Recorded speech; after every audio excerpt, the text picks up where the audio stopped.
अस्सलाम वालेकुम dear viewers, कैसे हैं आप लोग। This is professor Mohammad Afsal guys. आप लोग देख रहे हैं मेरे यूट्यूब चैनल। आप लोगों को वेलकम है जिस चैनल पे। जो वेरी फर्स्ट टाइम देख रहे हैं, सब्सक्राइब कर दें, बेल आइकन प्रेस कर दें, ऑल नोटिफिकेशंस पे क्लिक कर दें, इस वीडियो को लाइक करें और एक अच्छे वाला प्यारा सा नन्ना मुन्ना सा दिल वाला कमेंट ज़रूर करना है आपने, बिकॉज़ ये वीडियो आप लोगों के लिए वर्थ मैंशनिंग है, बहुत इंपॉर्टेंट वीडियो है। तो लाइक करना तो बनता है यार। इसके अलावा इसका लिंक जहाँ जहाँ शेयर कर सकते हैं ज़रूर किया करें, among the WhatsApp groups, Facebook post, Facebook story, Instagram post लगाएं सब, ताकि ज़्यादा से ज़्यादा लोगों तक ये मैसेज पहुँचे। इन्हीं क्वेश्चंस में से कल आपको सारे के सारे क्वेश्चंस मिल जाने हैं, तो आपकी वजह से अगर किसी का फ़ायदा हो जाता है तो स्वाब ही कमा लो बेशर्मो। तो ये है कि किसी का फ़ायदा हो जाएगा तो आप लोगों को भी उसका अजर मिलेगा। एनीवे, मैंने नीचे डिस्क्रिप्शन में सारे के सारे सोशल मीडिया के लिंक्स भी डाले हुए हैं, आप मुझे वहाँ भी फॉलो कर सकते हैं। फेसबुक, इंस्टाग्राम, ट्विटर, टिकटॉक, सबके ऊपर आप मुझे फॉलो कर सकते हैं। उसके अलावा मैंने यूट्यूब ऑडियंस के नाम से एक व्हाट्सएप ग्रुप बनाया हुआ है, आप उस ग्रुप का हिस्सा बन सकते हैं। Just click the link given in the description below. नीचे डिस्क्रिप्शन में उसका लिंक दिया हुआ है, उस पर क्लिक करें और व्हाट्सएप ग्रुप का हिस्सा बन जाएँ। और गाइज़, इसके अलावा जो है मैंने मतलब लास्ट ईयर का गेस्ट भी शेयर किया हुआ है, उसका भी लिंक नीचे दिया हुआ है, उस पर भी क्लिक करके आप उसको भी व्यू कर सकते हैं अगर आप करना चाहते हैं। इसके अलावा पेयरिंग स्कीम्स 2024 की जो हैं वो मैंने सारी की सारी अपलोड की हुई हैं, उसके भी लिंक्स जो हैं वो डिस्क्रिप्शन में मौजूद हैं। आप लोग उस पर भी क्लिक करके तो वो भी आप व्यू कर सकते हैं। एनीवे गाइस, हम चलते हैं अपने आज के टॉपिक की तरह, that is chemistry first year short questions, most important short questions. Chapter 1 to 5 मैंने पहले अपलोड कर दिए हुए हैं। अब चैप्टर नंबर 6 है केमिकल बॉन्डिंग। अब चैप्टर 6 के बाद शॉर्ट क्वेश्चंस का गैस आपका कंप्लीट हो जाएगा, देन मैं लॉन्ग क्वेश्चंस की तरफ मूव करूँगा, फिर मैं एमसीक्यूज़ की तरफ जाऊँगा। फिर उससे नेक्स्ट जो वीडियो आएगी उसमें बताऊँगा कि आपने एमसीक्यूज़ कैसे अटैम्प्ट करने हैं और आपने पेपर कैसे अटैम्प्ट करना है। अच्छा गाइज़, तो ये देखें क्वेश्चंस, अब ये टाइम कम है तो मैं फटाफट इनको रीड करता चला जाऊँगा, आप लोग बस सुनते चले जाइएगा। What is meant by compromise distance? The radius of an atom can not be determined precisely. ये इंपॉर्टेंट क्वेश्चन है। कौन सा क्वेश्चन कितना इंपॉर्टेंट है वो बिल्कुल साथ में लिखा हुआ है, आप लोग देख सकते हैं कि ये साथ में ब्लैक पट्टी जो मैंने दी हुई है, आपको ये देख के ही अंदाज़ा हो जाएगा कि कौन सा क्वेश्चन कितना इंपॉर्टेंट है। सो कीप वॉचिंग और आपको अंदाज़ा होता चला जाएगा। तो मैंने चैप्टर वाइज लिखे हुए हैं ताकि आपको ढूंढने में मसला ना हो, आपको चैप्टर्स का भी पता चलता रहे। मैं थोड़ा स्पीड में बोल रहा हूँ ताकि वीडियो की लेंथ कम हो और आपको जल्दी जो है सारे डेटा मिल जाए। Size of cation is always smaller than its parent atom, और size of N A positive is always smaller than N A why. Fourth one है size of an anion is greater than its parent atom, और size of C L negative is always greater than C L neutral why. Third, ionization energy is greater than second, which in turn is greater than first one. Why? How ionization energy is affected by various factors. ये देख ले कितनी दफ़ा आया हुआ है। No bond in chemistry is 100% ionic. Why? ये भी important question है. Electronegativity is a parameter to check the nature of bond, justify the statement. In fact जितने भी क्वेश्चंस मैं यहाँ आपके सामने डिस्प्ले कर रहा हूँ सारे के सारे इंपॉर्टेंट हैं, लेकिन कुछ ज़्यादा हैं कुछ कम हैं, तो वो साथ में लगी ब्लैक पट्टी जो है वो बताएगी कि कौन सा क्वेश्चन कितना इंपॉर्टेंट है, कौन सा क्वेश्चन कम इंपॉर्टेंट है। अच्छा, उसके बाद लोन पेयर, ये 8वां क्वेश्चन है। Electronegativity is the parameter to check the nature of bond by justify the statement. तो इसमें मतलब ये और 7वां क्वेश्चन है तकरीबन मिलते जुलते हैं, इनका आंसर भी एक जैसा ही है तकरीबन। अच्छा जी, lone pair pulsion maximum why. उसके बाद है sigma bond is stronger than pi bond why, या फिर इसी क्वेश्चन को थोड़ा चेंज करके पूछा जाता है pi bond is more diffuse than sigma bond why. तो इंपॉर्टेंट क्वेश्चन हैं गाइस दोनों ही।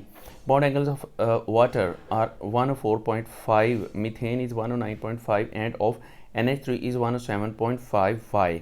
या फिर इस क्वेश्चन को थोड़ा चेंज करके ऐसे पूछा जा सकता है NH3 and CH4 has tetrahedral geometry while H2O has bent और वी शेप स्ट्रक्चर वाई। देख सकते हैं कितनी दफ़ा आया हुआ है, तो आपको पता चल जाएगा कितना इंपॉर्टेंट क्वेश्चन है।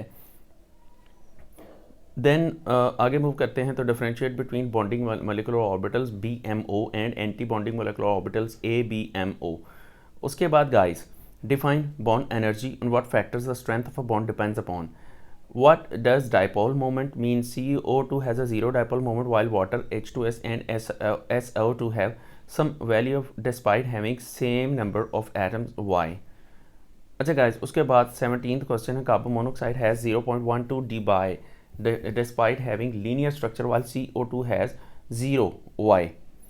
Define the term bond order, बहुत इंपॉर्टेंट क्वेश्चन है। Nitrogen and helium are diamagnetic, why MOT superior than VBT, superior to VBT, ये क्यों है? तो शॉर्टली मैं बता देता हूँ। MOT पैरामैग्नेटिक बिहेवियर बताती है और वो बॉन्ड फॉर्मेशन भी एक्सप्लेन करती है, जबकि VBT जो है ये पैरामैग्नेटिक बिहेवियर भी नहीं बताती और खैर बॉन्ड फॉर्मेशन तो ये भी बताती है। Anyway, define ionisation energy and give its trends in periodic table. Ionisation energies के ट्रेंड्स, ये भी इंपॉर्टेंट क्वेश्चन है। Define electronegativity, give an example. Define coordinate covalent bond with an example, देख लें कितनी दफ़ा आया हुआ है, ये बहुत इंपॉर्टेंट क्वेश्चन है। How type of bonding affects the solubility of the compounds. Chapter number 7 की बात कर लेते हैं। Define thermochemistry and thermodynamics, differentiate between endothermic and exothermic reactions और compare the heat changes during endothermic and exothermic reactions. Then guys थोड़ा सा आगे चलते हैं। Differentiate between spontaneous and non spontaneous reaction, prove that burning of coal और candle is spontaneous reaction, बहुत important question है। Differentiate clearly between system surroundings and boundary, that is a much important question. State function देख ले, तकरीबन हर साल ही paper में आया हुआ, तो ये बिल्कुल भी ना छोड़िएगा, इसको अच्छी तरह से याद करके जाइएगा।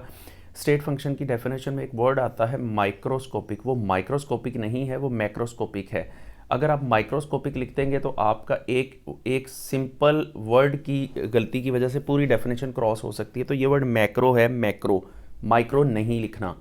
Define internal energy, sum of all possible kinds of energies called internal energy, justify the statement. अच्छा जी, उसके बाद what is meant by the term enthalpy. अच्छा, उसके बाद define first law of thermodynamics, define standard enthalpy of reaction at least with one example. उसके बाद define standard enthalpy of combustion with at least one example, define standard enthalpy of atomisation with at least one example, define standard enthalpy of formation with at least one example, define standard enthalpy of neutralisation. आप देख सकते हैं neutralisation and atomisation, ये दो definition जो है सबसे ज़्यादा इंपॉर्टेंट हैं।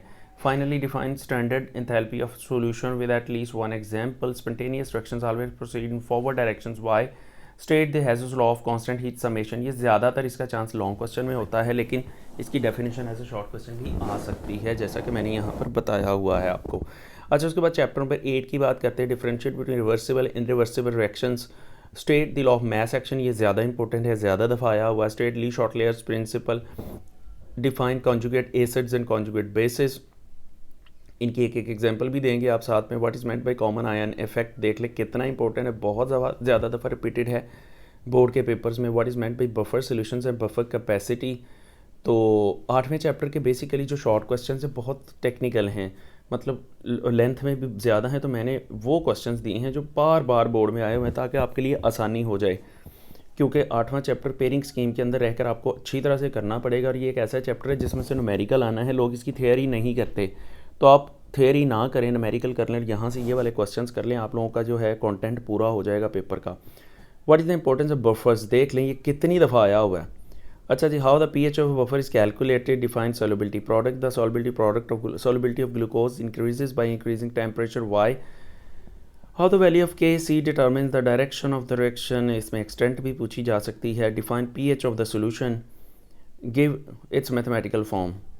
अच्छा गाइज, उसके बाद चैप्टर नंबर 9 है, सोल्यूशंस वाला चैप्टर है। I think that is quite easy chapter. अब इसका भी सीन यही होता है कि ज़्यादातर लोगों ने इसको एक्स्ट्रा में किया होगा, तो अगर एक्स्ट्रा में किया है तो इसके क्वेश्चंस जो मैंने यहाँ बताए हैं वो आप अच्छी तरह से कर लें। इस अगली वीडियो में मैं इसके लॉन्ग क्वेश्चंस भी बताऊँगा, वो भी आप कर लीजिएगा। Define molarity and molar solutions, define molarity and molar solution. अच्छा जी, mole fraction of an individual component is less than unity, justify the statement. आगे है water conjugate solutions, give examples. Conjugate solutions वैसे आ सकता है पेपर में। Define critical solution, temperature और अपर कॉन्सुलेट टेम्परेचर, ये भी पेपर में आ सकता है। Differentiate between azeotropic and zeotropic mixture, बहुत ज़्यादा इंपॉर्टेंट क्वेश्चन है। डिफाइन कॉलिगेटिव प्रॉपर्टीज़, बहुत ज़्यादा इंपॉर्टेंट क्वेश्चन है। What condition should be fulfilled by the solutions to observe the colligative properties, को इतना इंपॉर्टेंट नहीं है, शायद ये गलती से आ गया यहाँ पे। The vapour pressure of liquid is lowered by the addition of solute in it, Y.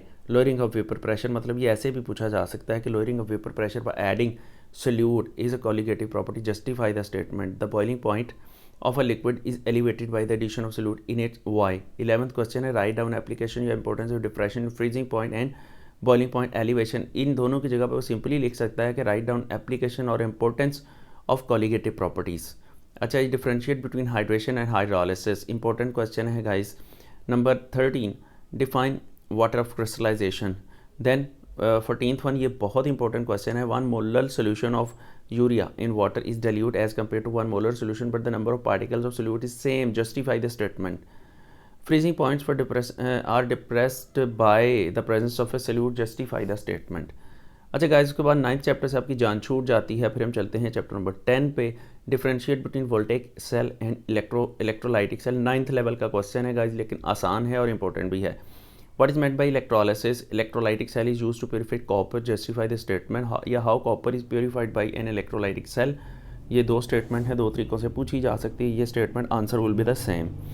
Number 4th question है, write down the main functions of salt bridge और how salt bridge maintains the electrical neutrality in the voltaic cell.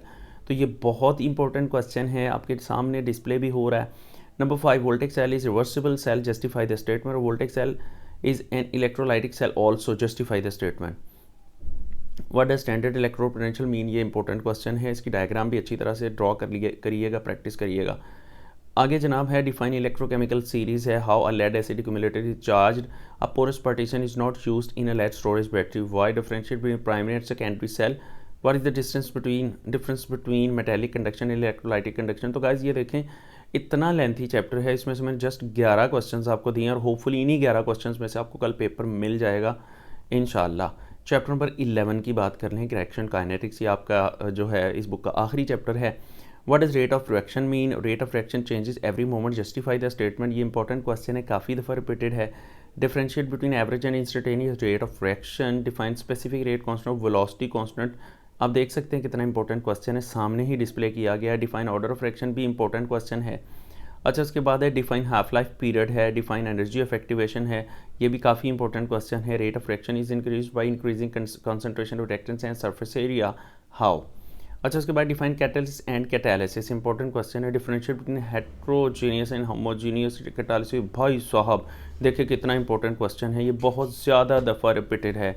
उसके बाद question number 10 है, catalyst is specific in nature, justify the statement, important question है। What इज पॉइजन। उसके बाद है, what is meant by activation of a catalyst और व्हाट इज एक्टिवेटर और कैटलिस्ट फॉर कैटलिस्ट।